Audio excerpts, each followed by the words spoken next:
Toastmasters, it's a pleasure to see everybody again. It's been a while, and I hope to come back at the next session when we start renewing again. While he's setting that up, Robin, I was thinking when you were giving your presentation, congratulations. I saw Robin and her baby at Kroger one day. Baby was sleeping, just angelic. And I went up and I looked in the little crib and I tickled its foot and I woke up and Robin looked at me and said, "We gotta go." Just remember, they become teenagers. And when they ask, worst "Mom, times are coming. Can I have the keys?" Then you'll do what I did when they were 4 years old. I gave them a George Patton speech and it went over their head. I should have reserved that until they became teenagers, and I probably would have saved myself a ton of money in accidents. But congratulations, beautiful baby.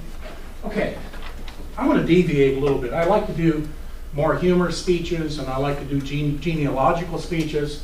I'm an active member of the Fair Tax, and I do speeches to groups on Fair Tax. And I'm going to deviate and go into something kind of heavy at 8:30 in the morning. And if you don't walk out of the room looking for a rope to use on the tree, either on me or on yourself, then you'll probably make it through the weekend. 18 months ago, I gave you a speech. And the title of the speech at that point was, "United We Stand, Divided We Fall." It's pretty heavy. This is also heavy, but I wanted to give you where we are now 18 months later.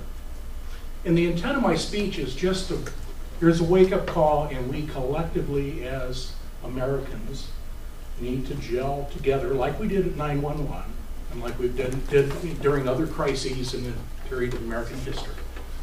We need to take focus on this, do our homework, understand the complexity and what's at stake, and run with our conscience on wherever that takes us. The elections are coming up, as you know. I constantly hold my elected representatives' feet to the fire. I send them emails a couple times a week saying, "Why'd you do this?" or "Are you going to do this?" or "Are you going to do that?" I disagree, I do agree, whatever it happens to be. And one of them calls me on the phone now. He's actually in one of my societies, so I know him personally. If I can get some of you who really don't think about this idea to think about it, then my speech has been beneficial. Can you advance that, please? Before you advance it, all this started with me, and I'm doing this, by the way, ad lib. I don't have any script or I haven't rehearsed, so I don't know quite what I'm going to say as I go through this. I do have a few slides as cues. All this started when I was listening to A Question of Balance by the Moody Blues, one of my favorite albums of all time, last weekend. And that led me to watching two movies that I had while my wife and daughter were out shopping, spending what little money I have left. One was called Network. If you've seen it, you'll remember Peter Finch, who won an Academy Award for his role as Howard Beale, totally losing it on the air, saying, "I'm mad as hell and I'm not going to take this anymore." Great movie. If you haven't seen it, watch it. It's moving. And then I was watching part one of Atlas Shrugged, which I've read now 6 times, and if you actually know the book, the movie's pretty close to it. Great movie. I don't know how you make a movie in 3 hours that represents 60 hours of audio tape when you listen to it. But it's a pretty good job. That brought me to this topic. Next slide is, not yet, Maddie. That's a $100 bill. And I'll use that to emphasize my point. $100 bill, we all know that. I rarely see them. I don't know about you. Maybe you all have $100 bills in your pocket. I generally don't. Next slide. But this is $100 million based on $100 bill increments. About 6 feet high, thick of a pallet. Next, please. This is what a $100 bill looks like at $1 billion. Pretty impressive. They can put that in my garage anytime they want. Next. This is what $1 trillion looks like. It's bigger than a football field. You can look at the 747 in comparison to that. $1 trillion. So when the Congress talks about $1 trillion, that's what that looks like. Again, $100 bill increments. Next. This is $15 trillion. I mean, imagine, you can see the football field, you can see the semi-truck, you can see the soccer field, Statue of Liberty, all that stuff. $15 trillion. And yet, ladies and gentlemen, that's not representative of what this country now owes as national debt. Next slide, please. We go on.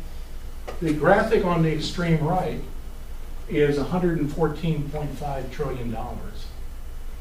Would occupy more space than the Twin Towers if they were still standing.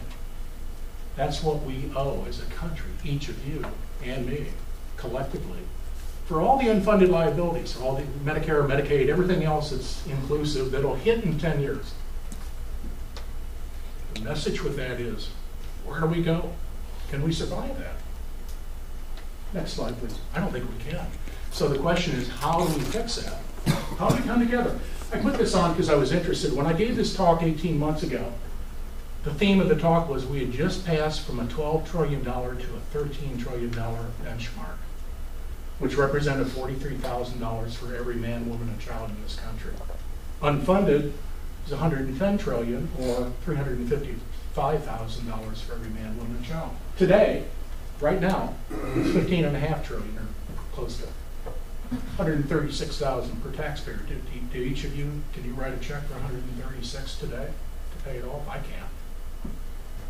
48 months from now, the year 2016, that number is going to balloon to 24 trillion, 144 trillion unfunded. Where does that take us? Unless we band together collectively as a people to meet the challenge like we did it during 9/11, unless we say to our elected representatives, stop it, I'm mad as hell and I'm not going to take this anymore, do it now, we're going to become Greece. And when we become Greece, that means wherever you are, for your children, for your parents, for you, it's going to be chaos. People are going to come and get your stuff.